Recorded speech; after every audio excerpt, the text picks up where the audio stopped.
Hello, everyone. Welcome back to another episode of the Cantina Hangouts, the Star Wars Mandalorian podcast show, web thing. I don't know. It's all so much content, and there's a lot to talk about in regards to content and stuff. I might sound very cynical, but I'm actually very excited to talk about this stuff today because I'm joined by my co-host, Universa. Hey, how's it going? Good to see you.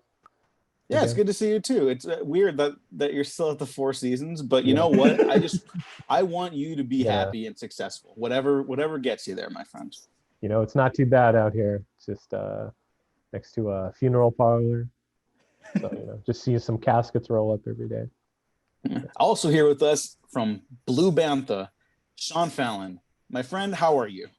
I'm good. I am. The only picture I could find on my computer was one of the Vegas Strip in the 60s. So that's my background. I think I'm going to keep it. It looks really cool. Nice. Yeah, it's a lot safer than Vegas right now. Yes. Even with all the mob people, it's still safer than going during the pandemic. That's it. Go watch Sinatra, get shot. Yeah, I'm all over it. They'll break your finger. Get stabbed with a pen by Joe Pesci. I think is that the right timeline? Am I in the right? Yeah, there wasn't the exact number of blueberry muffins. Yeah. Yes, exactly. Have you guys seen Crime Story? This is totally related just because of the background thing. No, I haven't. No, I don't think I have. Okay, it's Michael Mann's immediate television follow-up to Miami Vice. Okay. And like no one has seen it because it's like really hard to track down. But it was on Amazon for like a year, and it's got this incredible pilot. And eventually they go to Vegas and the Strip and stuff like that because it takes place in that time period. And I was reminded of that, and that's a really good show. Speaking of good shows, I like this week's Mandalorian quite a bit. But before we get to that, Sean, tell us a little bit about yourself because you've been on the podcast before many moons ago, but not to talk Mandalorian. So what's your thoughts on that stuff? Actually, no. I guessed it last year. That's right, but I had to miss it. Yes. So I guessed it last year to do chapter 5, which was the Tatooine one, and it was an episode that was like terrible. It was the terrible one where it was all just nostalgia and callbacks. And then this season has had like 2 sequels to that episode that have like made it make more sense. Right. Mm-hmm. We were just kind of shitting on that episode the whole time, just riffing on it. We were, and I sort of like in the build up to season 2, I was sort of like, oh, I don't need any more of that. And then episode 1, it's like you need to go back to Tatooine. Like, son of a bitch. But it worked. It was really good. I have a question. At any point when you were revisiting it, did you get that was supposed to be Boba Fett because of his spurs? As they were saying? At the time, no. It was like I only saw that on Twitter or whatever afterwards, and I was like, oh, Boba Fett, that's going to be disappointing. Again, wrong. But anyway, and I've been on the podcast yonks ago, so about Terminator, and I think we talked about the prequels and Winter Soldier and stuff like that. But yeah, I'm one of the co-hosts of Blue Bantha Milk Co. on YouTube. And we are a Star Wars channel talking about like positivity and things like that. We've got a couple of Mandalorian videos up at the moment. We've got the Mandalorian and fatherhood. So that's me talking about like my wife is 26 weeks pregnant today. And congratulations. Thank you very much. Putting applause here. Don't know what I'm playing for. And our friend Brian, who's from the Pink Milk podcast, him and his husband have adopted 3 kids. And yeah, that is and then and the video is all about just kind of our differing experiences and how it relates to watching The Mandalorian through that lens. And then we've also got a theory that the Armorer is the main villain of the show, but secretly, which people have taken either they've been interested in or they've really, really kicked off at us, which makes you think that, like, I understand why people join cults now. I can see how it happens because people are like, no, it's just a different way of life. And one person commented, they were like, I can't believe she'd be a villain because of the amount of honor she's shown. And I was like, what are you talking about? TV show, calm down. But yeah, we got loads of stuff. We have a Last Jedi video that's gotten us a lot of hate because we love The Last Jedi. And so check us out, Blue Bantha Milk Co. on YouTube. That's awesome. I just want to say, because I love all the stuff you guys do.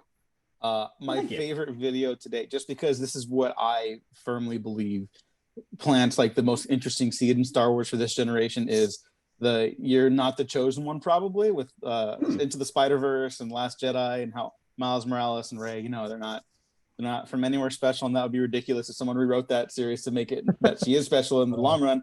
But anyways, I really like the thesis of that video, and I think is kind of a fun way to jump into this episode, The Believer. But just a little bit more of other stuff before some house cleaning. This will no longer be the only Star Wars show available on Disney Plus in the future. There's going to be a lot more. I'm not even going to list them off. But Sean, you're one of the biggest Star Wars fans I know. I'm very curious about what you think about this, and what are you looking forward to or not looking forward to? I think it's amazing. I think there is that sort of sense of, it's oversaturation or something like that. But then I was also sort of like, we spend 80 years on a floating rock that's gradually dying. Let's just enjoy some stuff, why not? That's my take on it. But yeah, I think there's some cool stuff. I think there's some stuff that's predictable, like an Ahsoka show, and that Rangers of the New Republic, which I think is going to be the Cara Dune show or the Boba Fett show or something like that. So, and they're kind of building that sort of Arrowverse thing where they'll have a big crossover at the end of the year or whatever, which I think is cool. But stuff like the Acolyte, like a mystery show set during the High Republic, sounds cool. The Visions show, where it's going to be like anime creators doing little Star Wars shorts, I think that's going to be pretty amazing. I think the thing that I'm mainly excited about is the Obi-Wan Kenobi show. Like, I love Obi-Wan Kenobi. Obi-Wan Kenobi is my favorite character. That sort of period between the Republic and the Empire, like that Rogue One area, is like my favorite era of Star Wars. And then finding out that Hayden Christensen's going to be a part of it is just, I love that shit, and it's just sort of like, it's fan service and all that, but it's cool that they've like, because when Disney first bought Star Wars, there was very much that sense of like, the prequels haven't happened.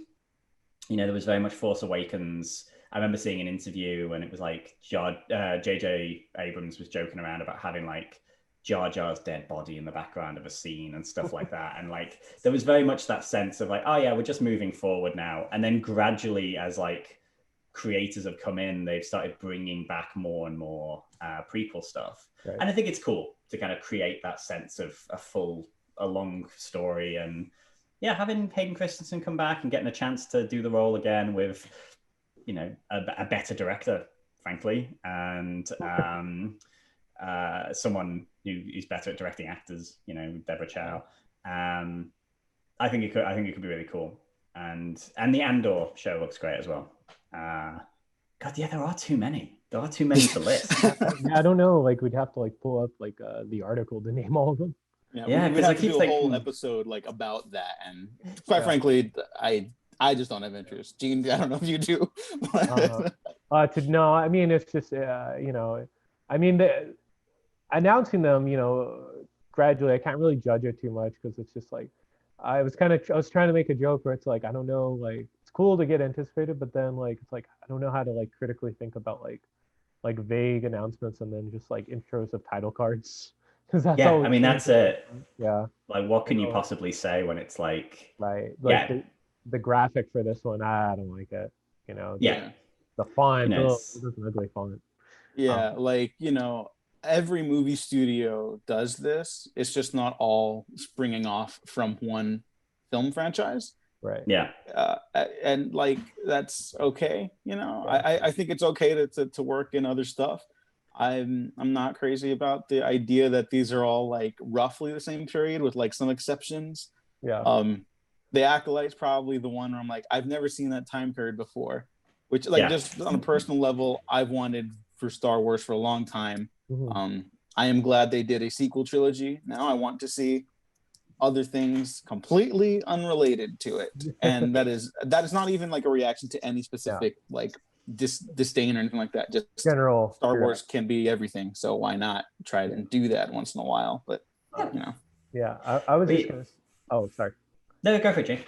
Oh yeah, I was gonna say just for the Obi-Wan show, I'm the it's kind of funny like because it centers on Obi-Wan, but I'm not anticipating that. But for Hayden, like everyone, I really want this to be like some like what's the word, like not retribution, but kind of like a Redemption type thing. yeah, redemption, because it's like everyone kind of dunks on him for being a bad actor or whatever through the past like 10 years, but like have they like watched other movies besides the prequels where he's in like I don't know, like Broken Glass he's really good in, if anyone's seen that movie. He was in some other things, and like I don't know, I think he's like a pretty fair actor. He just gets such a bad rap. He's a good actor. My hot take, Yeah. he's great in Revenge of the Sith. Mm-hmm. My true hot take, he's not bad in Attack of the Clones. I think he's quite good in Attack of the Clones. There, I said it. Right. I mean, I think the thing is with like going back and saying like Lucas was never a good actor's director. You know, he's an action guy, and faster, more intense. Yeah, faster, more intense, and he's feeding them terrible dialogue. You know, I think that it's incredible that Ewan McGregor in Revenge of the Sith manages to make chicken soup out of chicken shit, because he gets some lines of dialogue that he manages to sell where if you look at them on paper, you're just like, what? How is this? This is not how humans speak. This is not, but he manages to make it work. And I think Hayden Christensen was just like a young actor trying his best with some dialogue that is just like awful, which great actors probably couldn't have sold. And he's just stuck with it. Like, and I think, I think giving him, better scripts, better direction, bit more experience, bit more age. Yeah, it's going to be interesting. Yeah, I mean, I just have some apprehension from that comment that they were going to rematch, but oh yeah, that's I don't think anyone is excited about that. I would be shocked, I think, if someone was like, I want to see the rematch. Yeah, I think the only way it's going to be able to work is if it is some sort of like force vision thing, because I think literally in Star Wars that when they first meet, it's like, oh, we haven't met for ages. It's not like, again, after that other fight we had a couple of months ago, and that other fight we had, before that, it's just sort of. So I can imagine it being more of a force vision thing, especially because, like, when I'm saying Hayden Christensen's going to play Darth Vader, I get the feeling he's going to play Anakin Skywalker. He's not going to be.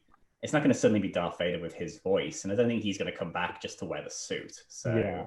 Well, because I was going to say like Darth Vader is James Earl Jones, who's kind of like.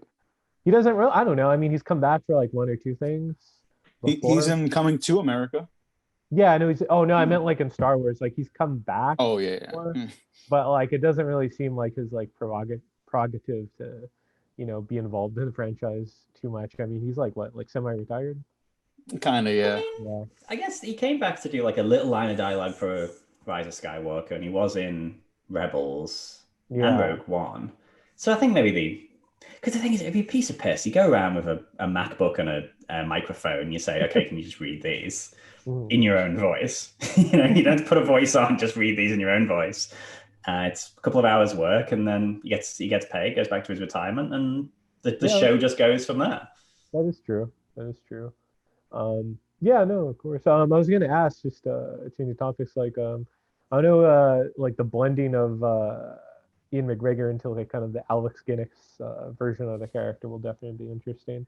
Yeah, I don't know if it'll be like the last scene of the show will be kind of like him, Doctor Who, regenerating into Alec Guinness. Oh god, I don't know if Alec Guinness's like estate will allow them to be like deep faked or something. I would hate that.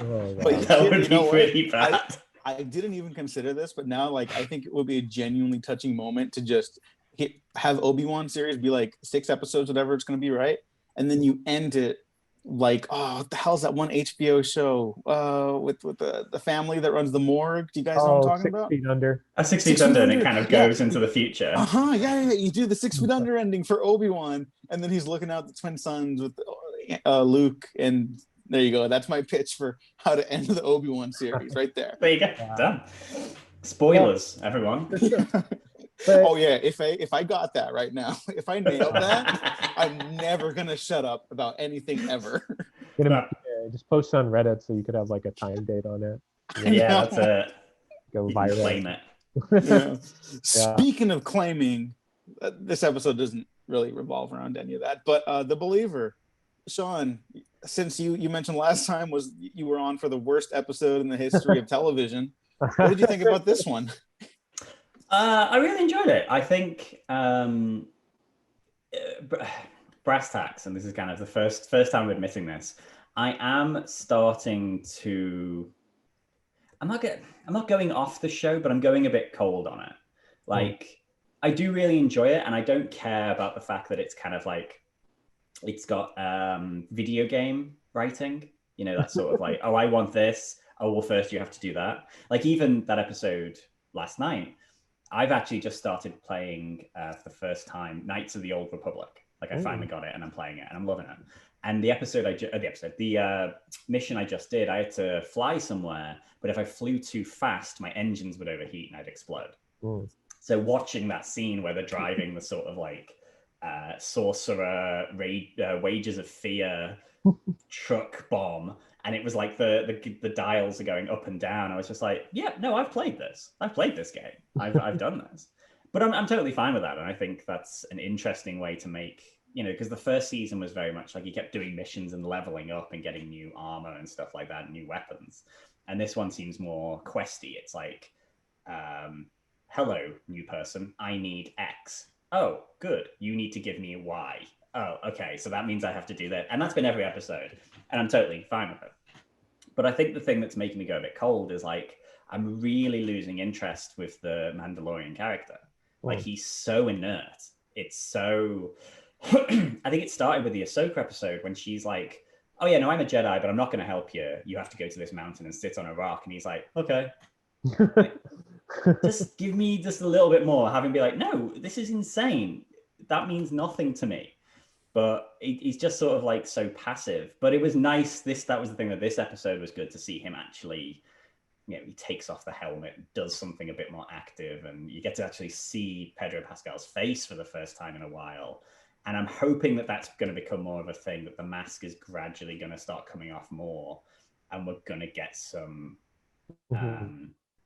more reactions, some more something. Because I was just getting to a point where I was like, every other character surrounding him is really interesting, but this main character is like the Ted Mosby of this show. Like, just, he's given me nothing that I want, and everyone else is great. I'm like, well, give me a Boba Fett show, give me a Fennec Shand, give me anyone.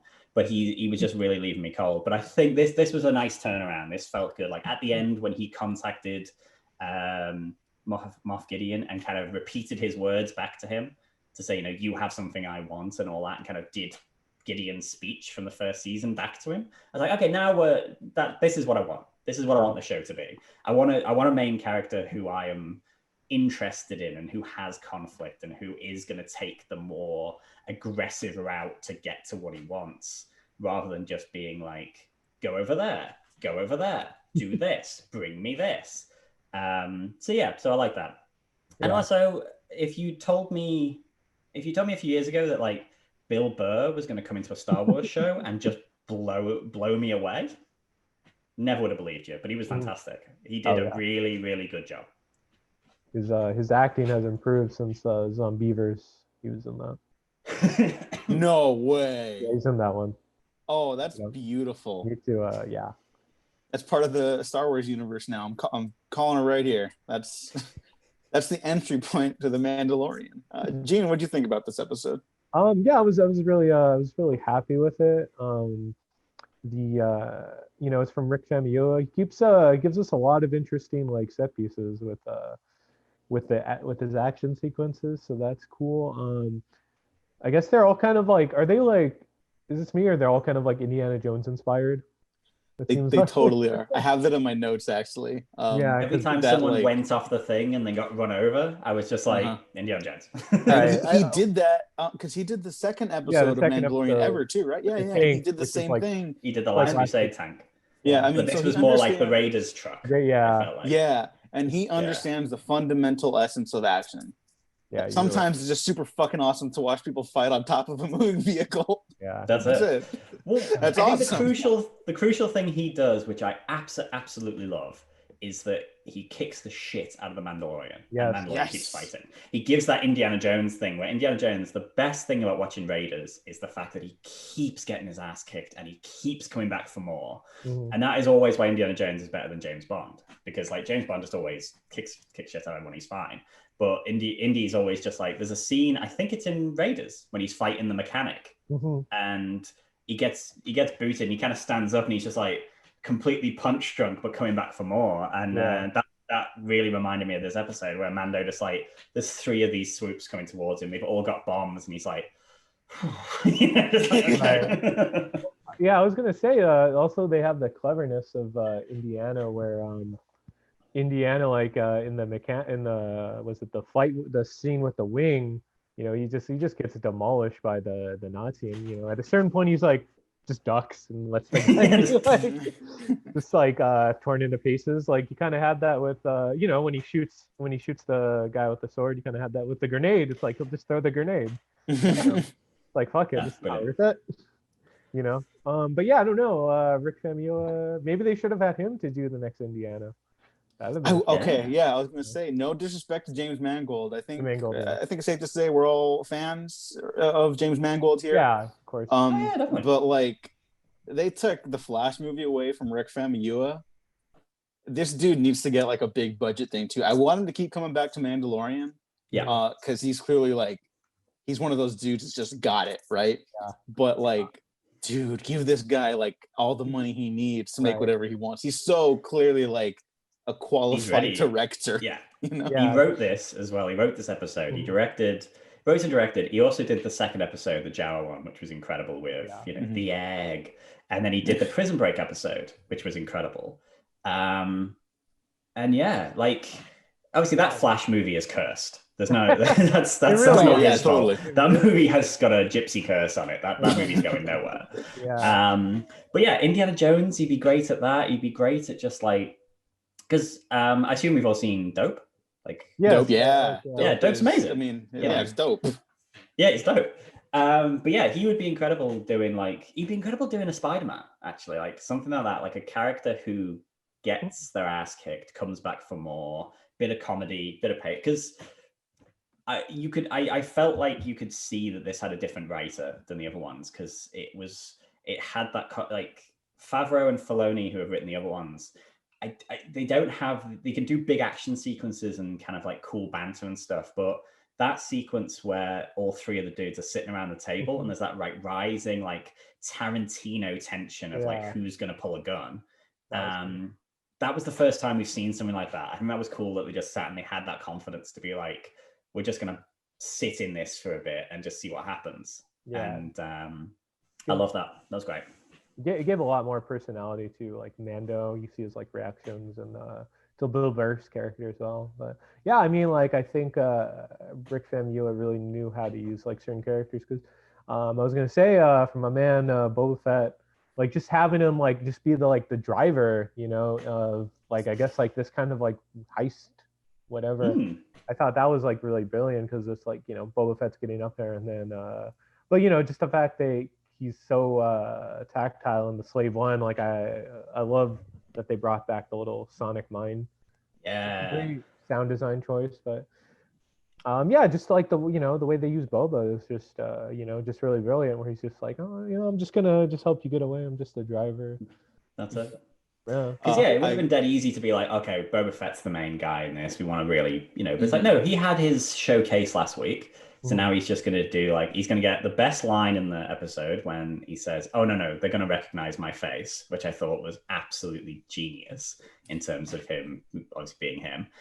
Drop the seismic mine, which is everyone's favorite part of Attack of the Clowns. And also just like have redone his armor. So it's all very shiny and cool. And that was the thing I wanted to mention, because some people were, rightfully so. The armor looked weird, they were saying, and then I think the paint job does just help give it some more legitimacy. It's like in universe, they like refined it for him, because the last episode was very scrappy, like, give me the armor, okay, let's go. He gets his big action showcase, and I was very honest about not caring about Boba Fett. I still don't really care about Boba Fett, but I love Tamora Morrison. I like the character in this show. It's the most I've ever liked Boba Fett. I didn't, the action I thought was the highlight of last week's episode 2. Didn't really care for the Boba Fett hero shot because I'm like, this means nothing to me personally. Yeah. So make of this what you will. When I saw him flying up and the TIE fighters chasing after him, I was like, they probably can't afford to have another chase scene this episode. It'd be kind of cool if they brought back the bomb. And then when I saw that the back opened, I was like, all right, that was my little fanboy moment. I was like, that's pretty cool.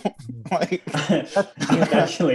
turned up the volume on my computer when I was watching it, and I was like, wait, am I turning this up so I can better hear the silence?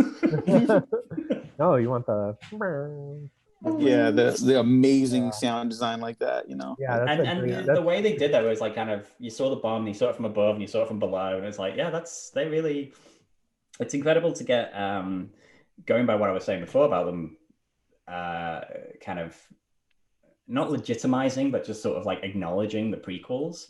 Like that was such a big Attack of the Clones thing, and I think it would be very easy to I think it's very easy for a lot of creators to be like, okay, Revenge of the Sith is the only prequel that's worth its salt, so that's the one we're going to focus on. But it's cool that they're sort of going back and saying like, no, the prequels are fine. They're not perfect, but they do what they do. They're like not good. They're like, if they were Clone Wars arcs, they'd be the ones where you're like, yeah, they're all right.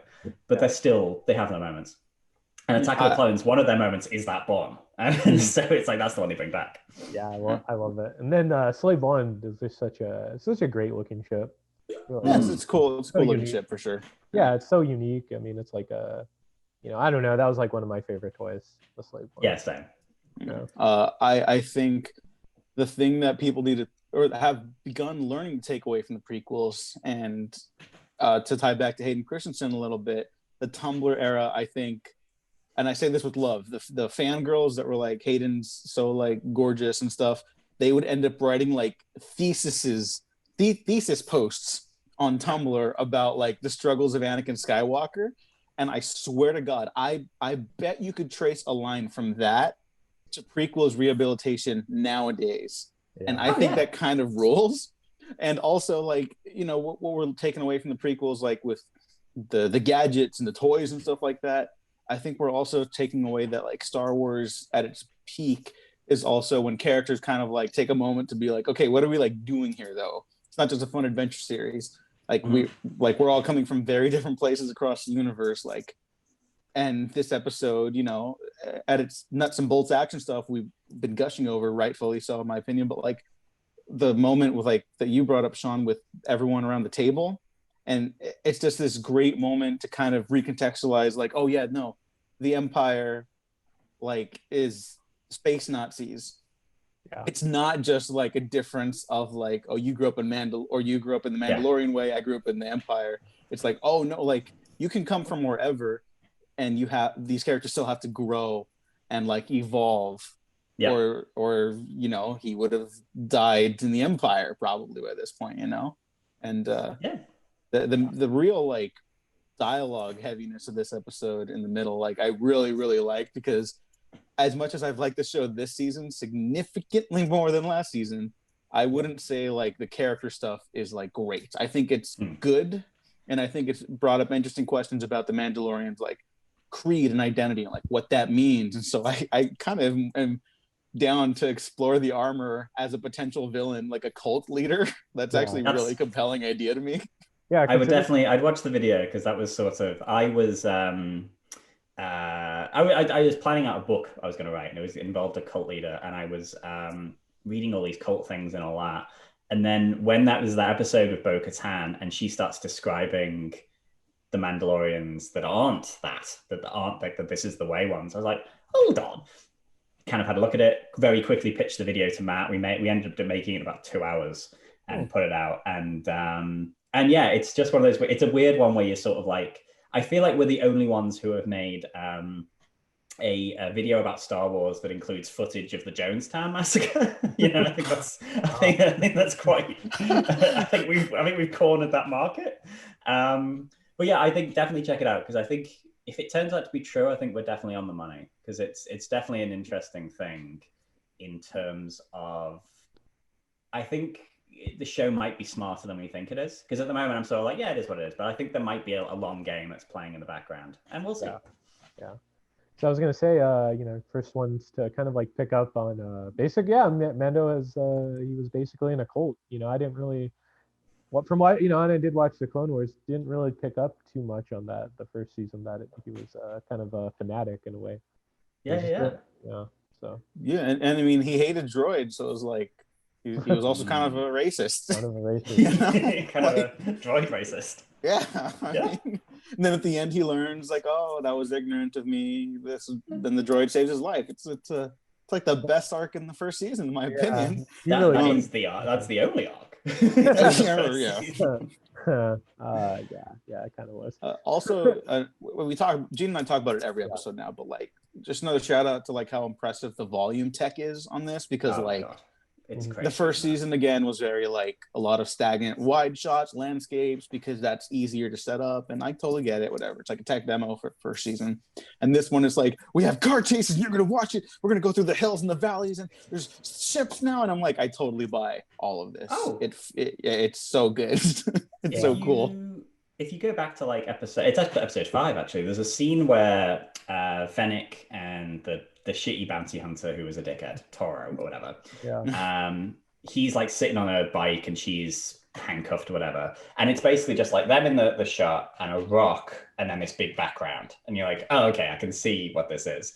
But then you get to episodes like the Ahsoka one where they're in that like petrified forest that seems to go on for ever and ever and ever. And you're like, at what point where's the blend? Where's the sort of like, where's the sort of hill where it's like, okay, well, there's a hill here, everything's fake. It's like, no, just, and then this episode as well, you're like, yeah, but they haven't gone to an alien planet. So where's the join? It's incredible. And that Disney thing yesterday, they're now building, they're building one in Australia, they're building a volume in Sydney, London, and another one in America. And then the sizzle reel for the Cassian Andor show did show the kind of the volume they're using. And it looks like it's twice the size. And it's just like, it's incredible, the potential for that, for making these, because every episode of this season has had action sequences that you'd expect to see in a movie. Like, and I don't think that's too much of an over exaggeration. Like that first episode with the crate dragon thing, you're like, that's what you'd see if you'd watched a Star Wars film. And it's incredible the amount of money, obviously, that they save by just having the volume. It blows my mind, because you kind of get to a certain point where you're like, okay, we've peaked in terms of what we can do. It's going to be green screen and all that. And then it's like, no, giant TVs. That's the future. Fair enough. Yeah, didn't expect it, but I'll take it. Very magnificent. It's a very like such a useful filmmaking tool and really revolutionizing everything. Yeah. That's the best thing about The Mandalorian. I say that as like a fan of the show. Yeah, like I think it's so cool.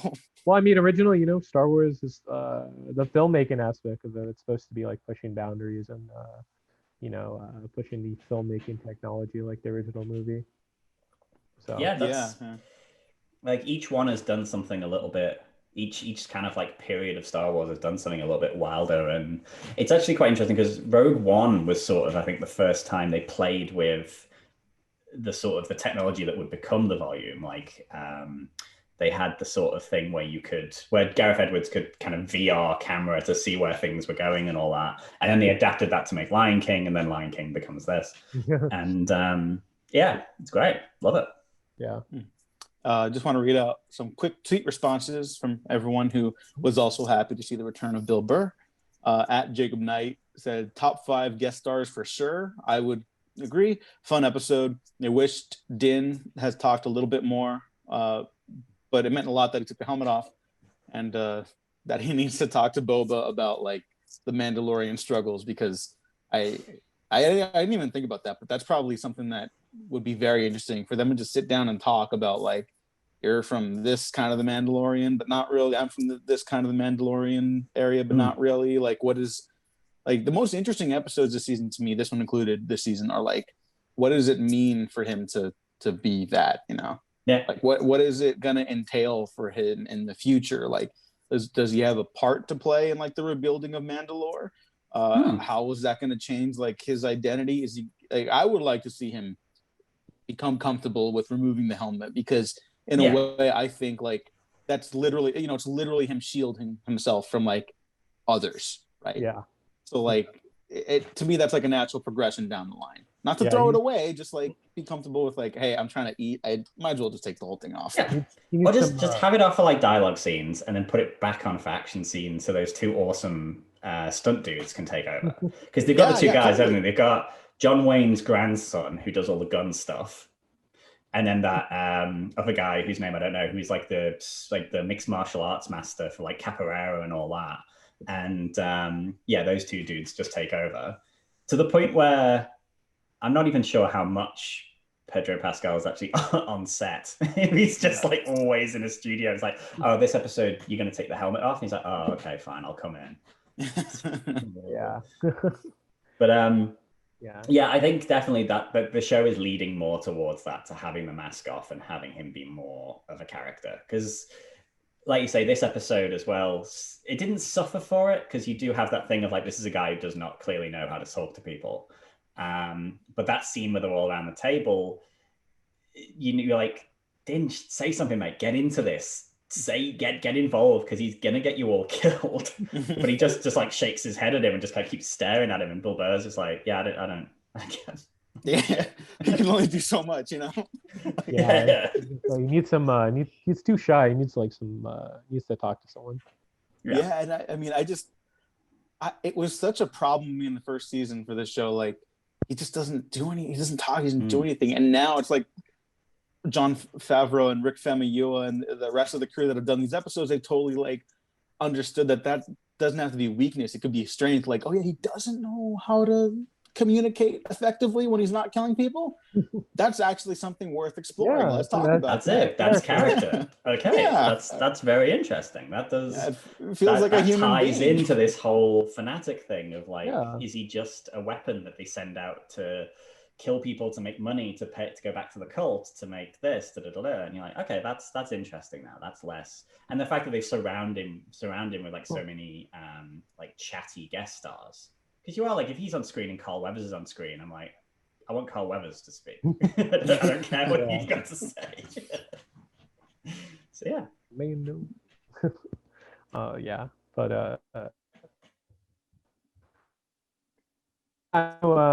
just having him be awkward. we lost you. Even like both. I we lost you for a second there. Oh, sorry. Oh, thank you.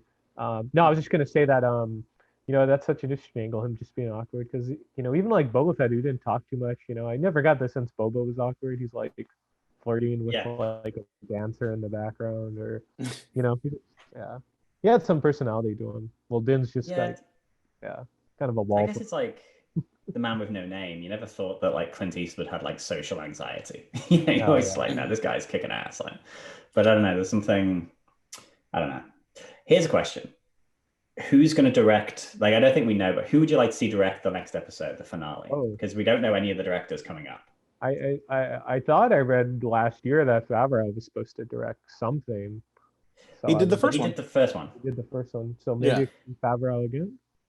Yeah, I think I prefer to see him than Filoni. Like, I like what Filoni does, but I think he's better. He sort of come from the Lucas school of like very good action, but I feel like his character stuff doesn't really fly. Right. Yeah. But I think Favreau does have a bit more of the balance. I'd love it if it was like, episode comes out, it's absolutely incredible, everyone's raving about it, and then at the end it's just like directed by Rian Johnson. That would that's so like bait and switch right there. All the sort of like haters on Twitter, this episode's amazing, this episode's fantastic. You would just like fry their brains would just like literally explode. It'd be like the scene in It'd be like that would be my Twitter wallpaper forever. After that, you just have like whatever the equivalent of like Mandalorian fans asking for a recount. That's it would just be. Oh my Stop god! The count. Put it back up again. Start it. Remake it. The Last Jedi haters, like, I get, okay, maybe like there's like some with like legitimate criticism, but like like some of them that are the most loudest, it's just like, it's just stop, like, please. Yeah, get over it. It's done. Over it.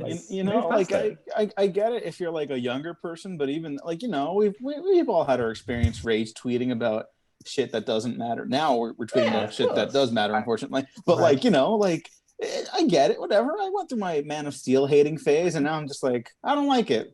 I move on with my life. And it was 5 or 6 years ago. I was the same. I probably had like a year or two where people would mention it, and I'd be like, I'd get pissed off.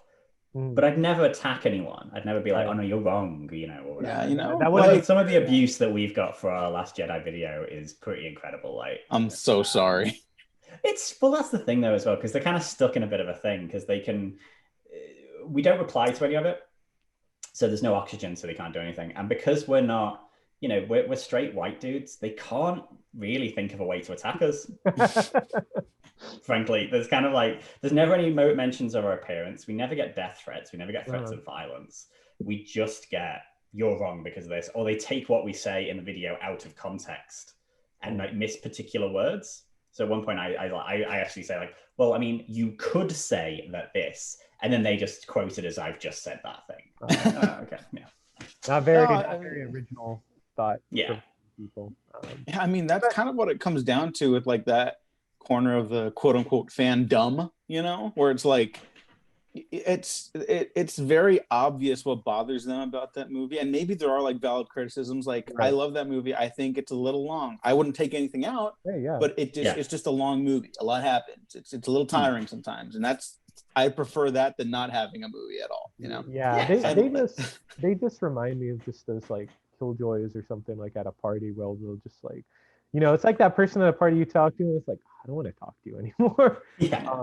But I was just gonna say I was at a party where I think The Last Jedi came up, and it's like I met someone that was like a talking point on the internet, and I think I just told them like, "Oh no, you're wrong," and then I just walked away. I think something like that where I'm like, no, I just think you're wrong, and then I just left and I had a good time and had more drinks. I mean, that's what it really comes down work. Thanks. That's what it really comes down to at the end of the day. Like, I didn't like it. All right, we could talk about why. All right, we're done now. Then you just move on, because that's what a healthy conversation's like. Right. The difference here, you've got people who have watched it and been like, I don't like this movie. Better make it my whole personality. Yeah, I was gonna say that's sad too, where it's like your whole personality is like this. Yeah. Just like hate of like a movie. Like, I don't know. That's sad. Like, I don't know. There's like an infinite possibility of things in the whole world, and you chose that. Well, like I say, on a fucking movie. It's the thing I said at the start. We're here for like 80, 90 years, floating around on a rock. Yeah. I don't want to have a point where someone says, "What did you do with your life?" and I'll be like, "I hated The Last Jedi." At this point, I just feel bad. What is Sean? What is the line? Do you remember in the Simpsons movie? Comic book guy. He's like, "Oh, he as he's like, they think they're all gonna die. He's like, "Oh, I wasted my life." Wasted my life.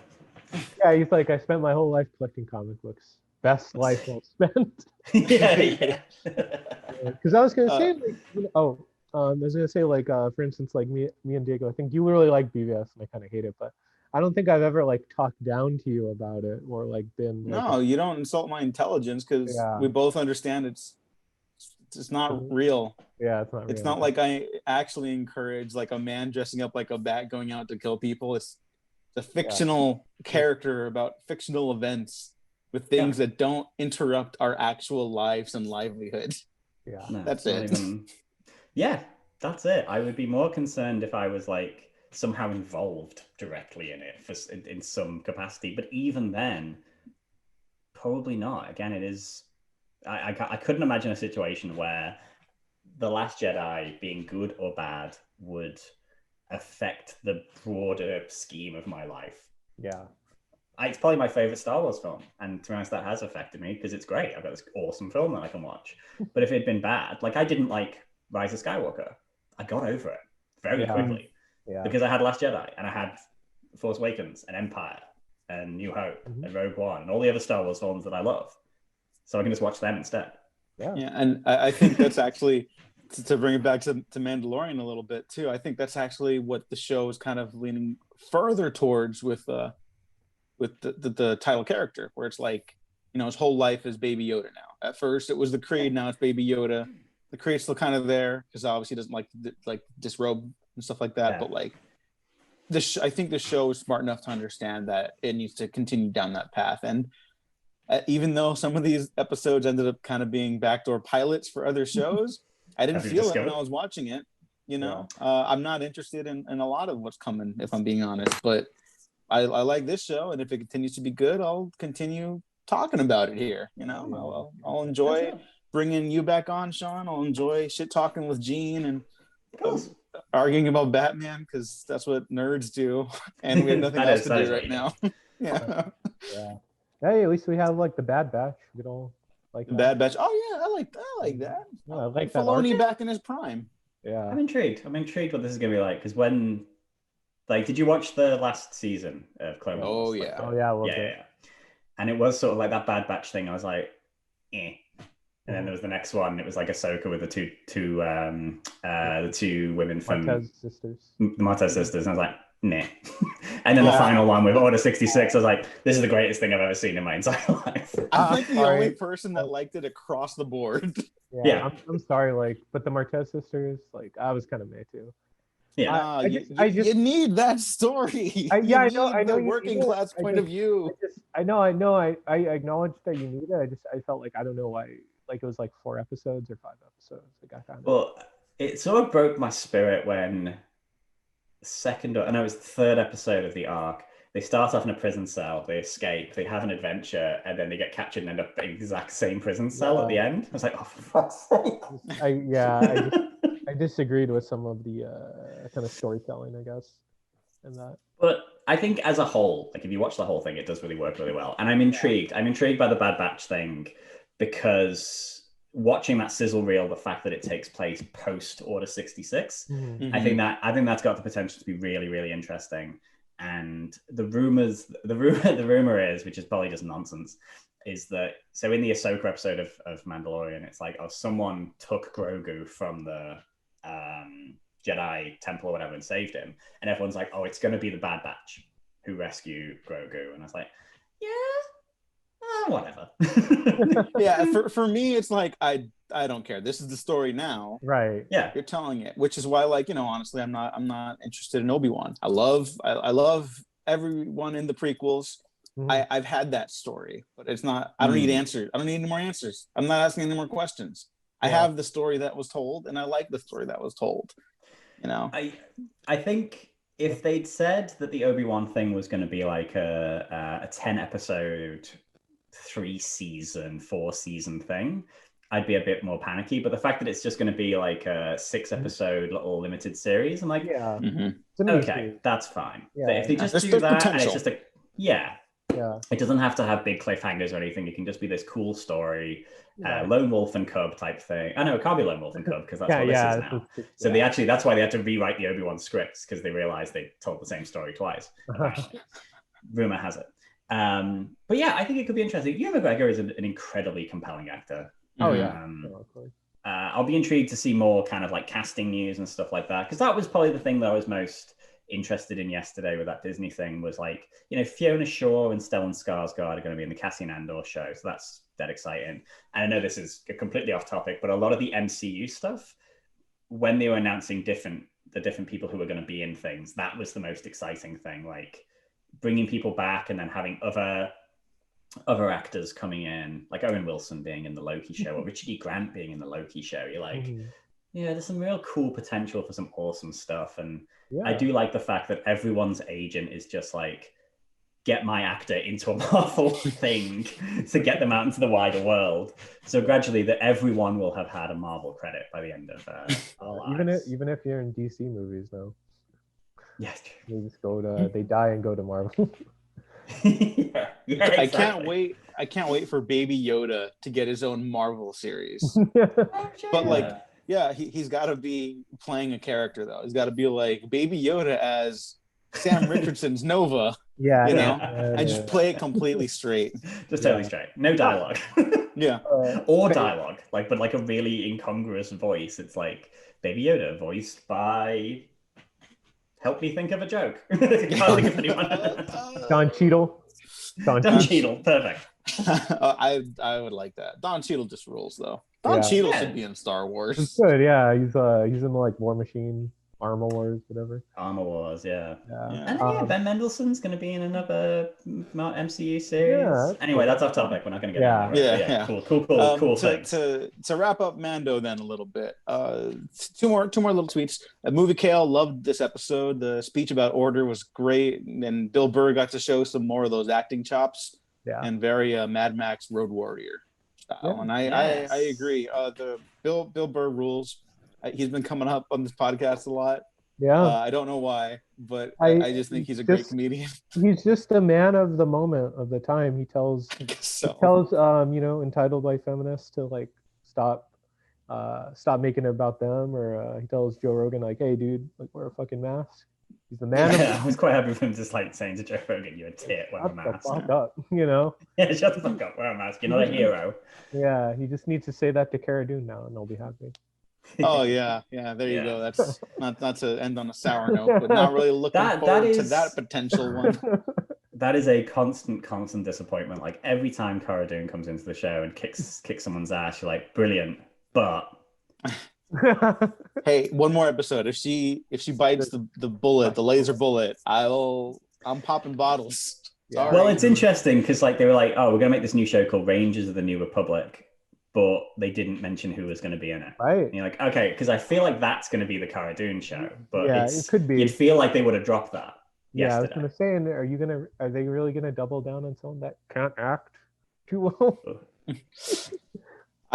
I still stand by the comments about her abilities as an actor. It means nothing because she's a bigot, though. Right. You know, get what I'm saying, right? Like I don't regret any positive stuff I said about her capabilities as a performer.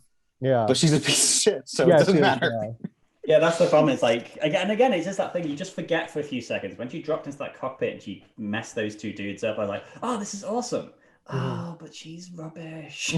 Yeah. She's awful. She's an awful human being. Like, god damn it. Yeah. Okay, so if she does die in the finale next week, which my theory is Robert Rodriguez directed 2 episodes. Since to go back to your question, Sean, that's fingers crossed because you get the dude who's been forward moving in digital technology for like the last 2 decades, and you don't have him do an episode where he's like in a spaceship or something. Come on, guys.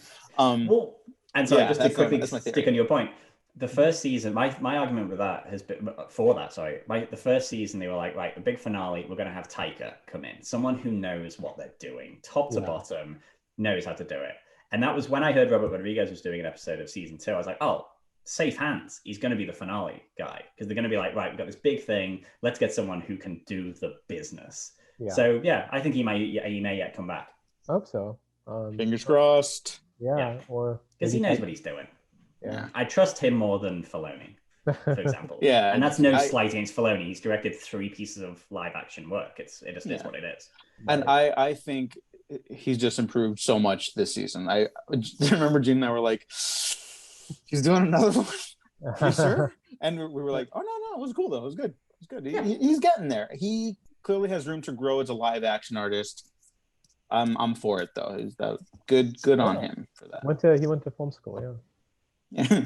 He went the Mandalorian film school with the Baby Yoda 101. Yeah. Well, actually, I did read a thing that Dave Filoni was on the set of The Last Jedi, and Rian Johnson kept saying, look through this viewfinder, look at this, that's how you do that. And he kind of gave him a little mini film school, which obviously people, I've got that quote, I've got a photo of it from the Art of the Mandalorian book, and when I'm in the mood to make an antagonistic meme to piss off haters, I am going to put that all together and put it on Facebook. Let them eat each other alive, trying to like weasel their way through it. So they have to do a commentary on one of the Star Wars movies together. Like that would be fascinating to me. Brilliant. You know? Yeah. And they're just constantly talking to each other like, you're the best. No, you're the best. No, you're the best. No, you're the best. Brilliant. Yeah. Just guys being dudes. Guys being dudes. That's it. Yeah. Dudes rock. Last tweet, and then we'll wrap up and we'll say our goodbyes and plugs. At Blue Bantha Milk. I like these guys. Loved it. He's in so deep now. I don't know if that's referring to the Mandalorian or you, Sean. You're on the show. Both. Possibly. But yeah, no, I do agree. Matt controls the Twitter, so it's definitely from Matt. But yeah, I think there is that sort of sense that the show has removed his ability to like break away from Grogu. You know, there was hints of it of like, oh, I'm going to give you to your right, but it's like when he's actually had to face the reality of not having the kid anymore, it's unconscionable. He can't deal with it, so he's going to go to war with the Empire. You know, when you know, what is he? To be cynical, what does he owe the kid? You know, okay, you just like, I lost this one. It is what it is. I go back to the creed and just do my thing. But it's like, no, this is unacceptable to me. Yeah. This Giancarlo Esposito does not get to steal Baby Yoda. I will go into the heart of the Empire and I will kill everyone in my path and I will get the little baby and I will leave. So yeah, like Matt says, he's in too deep. Yeah, they fucked with the wrong person. Yeah, they fucked with the wrong It's a John baby. Wick. It's a very John Wick, isn't it? It's like they killed his dog. Yeah, that's it. You've gone too far. Now I got to go in and kill everyone. So we'll see. Yeah. Here's a question. What do you think the final shot of the season is going to be? Is it going to be, I'll give you two choices, whichever Jedi it is, who they've summoned from the rock showing up, or is it going to be Grand Admiral Thrawn? I think Thrawn. Yeah? Live action Thrawn, I'll go with that. I've good. Or is the Ahsoka show going to be about Thrawn, now that I think about it? I mean, yeah, I know it probably will be, but I think like they couldn't tease Tom. They could introduce it, yeah. Right, they would have to show him somehow. Yeah, I'm intrigued. Yeah, like, I don't know. I just, for the Jedi one, I can't like honestly can't think of like I don't know like what Jedi they're gonna have or what have you. Well, it's gonna be interesting because it's gonna be because they don't give a shit about the. This is not me having a go. They don't give a shit about the common audience in the sense of like the final shot of the first season being the Darksaber, which obviously meant nothing to no one if you didn't if you hadn't watched Clone Wars and Rebels. Like if you were just watching that and you just like watch the movies, you just be like, what? Lightsabers don't look like that, you know. So that's what makes me think the Jedi could be Ezra, could be Cal Kestis, but there's also de-aged Luke Skywalker. So we shall see. If I'll say this, if we get de-aged Luke Skywalker, Gene, I'll leave it up to you if you want to continue this. That's how much I hate that idea, and Luke's my favorite. If it's used tastefully, I mean, I didn't mind the de-aged scene with him last time in Rise of Skywalker. Oh, I did, but not because it was de-aged. I don't want to see that stuff in The Mandalorian. Like at some point, you have to kind of weave in and out of that, just because the narrative is about a Force baby, you know, Yoda. It's about a baby Yoda. So like at some point it has to get bigger than it's on the sort of different timeline, isn't it? You've got the Skywalker saga and then this other thing over the top. I think the problem is like we've got a lot of stuff commented on our YouTube of people who are like, it's going to be de-aged Luke. And he's going to have a 6-year-old Ben Solo, and then Ben Solo is going to be friends with Grogu, and then we're going to get a flash forward to when Ben is married to Rey, and they've raised Grogu as their child. Find this comment on our YouTube channel and read it. I don't want to. No. I'm scared. You know what? When we go off camera, I will tell you why you need to read it because I don't want to be horrible about it. Yeah. It's fine, like it's perfectly fine, but there's this, I mean, you might have to cut this out. I feel like I'm bullying the person who made this comment now. It's kind of funny. No, I mean, I think the hardest truth about Star Wars is that everyone's going to come at it with their own perspective, you know? That's it. And I mean, that's the thing for me. I have no particular... when it comes down to me and Matt's more of like a Raylo than I am. I can take it or leave it. But I do... but I like it, you know, when it's a prospect, I like it. But sometimes it's one of those things that for some people, it overtakes the narrative and the movies become the Ben Solo show. And I'm like, no, that's not well, maybe but people can read whatever they want in any way they want. But yeah, it's not for me, but yeah. But I think more people anyone doing anything. Yeah. Like I think more people need to start taking the David Lynch approach to their stuff where now it's like, oh, I had to sign on to this project because the script was so great. And it was telling this brilliant story about A, B, C, D, E, whatever.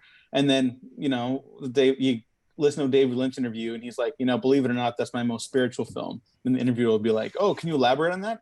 No, I just feel that way. It's up for you to decide what you get out of something. And even if like a film, like at a certain point, Rian Johnson said it so beautifully in one of like the many interviews he gave leading up to Last Jedi, where at a certain point, the movie he and his crew made, it belongs to everyone, not just them anymore. They can have a feeling about it. We're all allowed to have feelings about it. Just don't be an asshole. That's literally what it comes down to. Just don't be an asshole. I feel like I was just an asshole about my YouTube fans' comments, and I would apologize for that, because that's not. I actually do appreciate them. I do read every comment, for better or worse in some cases. But yeah, but yeah. Yeah, Mandalorian. We talked about it for about half this episode, but that's what happens with Star Wars. And you know what? It's not our fault that it gets super interesting sometimes. Sorry. That's it. Oh, of course. Any final plugs? I thought we were going to go somewhere else, but plugs. No, sorry. I was going to say just before the plugs, R.I.P. David Prowse passed away. R.I.P. David Prowse. Yeah, we lost Vader this last week. Yes. Yeah. Which oh god, it sucks, doesn't it? The original cast is diminishing. Mm-hmm. Yeah. Passage of time comes for us all. That's it. Anthony Daniels will bury everyone, but it feels like that. He's the Ringo of their Beatles. He's just getting younger. Yeah. He's just getting started.